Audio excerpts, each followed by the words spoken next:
अजमेर विद्युत वितरण निगम लिमिटेड के अधिकारी आज अगर हमारे बीच में आकर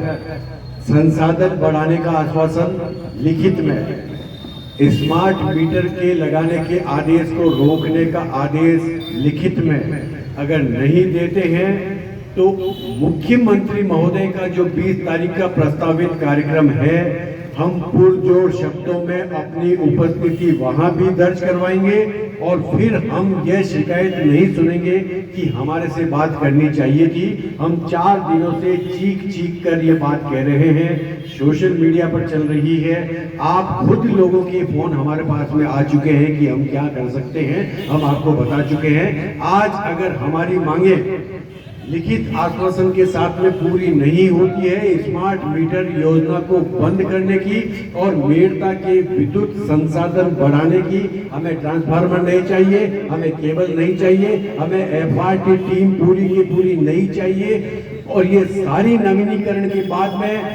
हम संतुष्ट होंगे। उससे पहले हम कार्यक्रम बनाकर बैठे हैं कि मुख्यमंत्री महोदय के दौरे में हम पुरजोर शब्दों में अपनी आवाज उनके सामने उठाएंगे। फिर हमसे शिकायत मत करना कि मुख्यमंत्री महोदय के सामने प्रशासनिक अधिकारियों की फजीयत हो गई और विद्युत विभाग के अधिकारियों की फजीयत हो गई, क्योंकि 25 सालों से सार्वजनिक जीवन में जुड़े हैं। अपनी आवाज कैसे उठानी चाहिए और कैसे पहुंचानी चाहिए हमें आता है। हमें पुलिस और प्रशासन की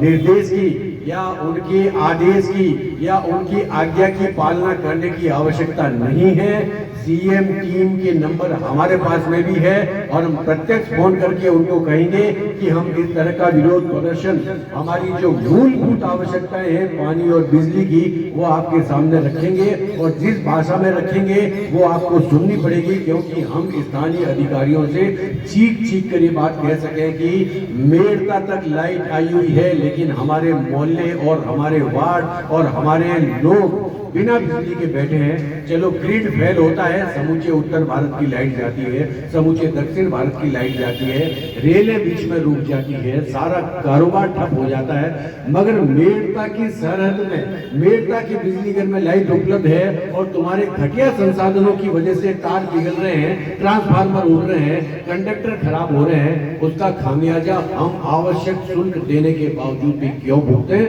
हम मुख्यमंत्री महोदय के सामने भी आज अगर हमारे बीच में कोई अधिकारी नहीं आता है तो हम 20 तारीख को मुख्यमंत्री महोदय के सामने इन्हीं शब्दों में अपनी बात रखेंगे और उसकी जिम्मेदारी भी मैं लेता हूं कि हम बात रखेंगे। चाहे संख्या बल उस वक्त भी मेरे सामने 2 हो या 2000 हो, उससे कोई फर्क नहीं पड़ता।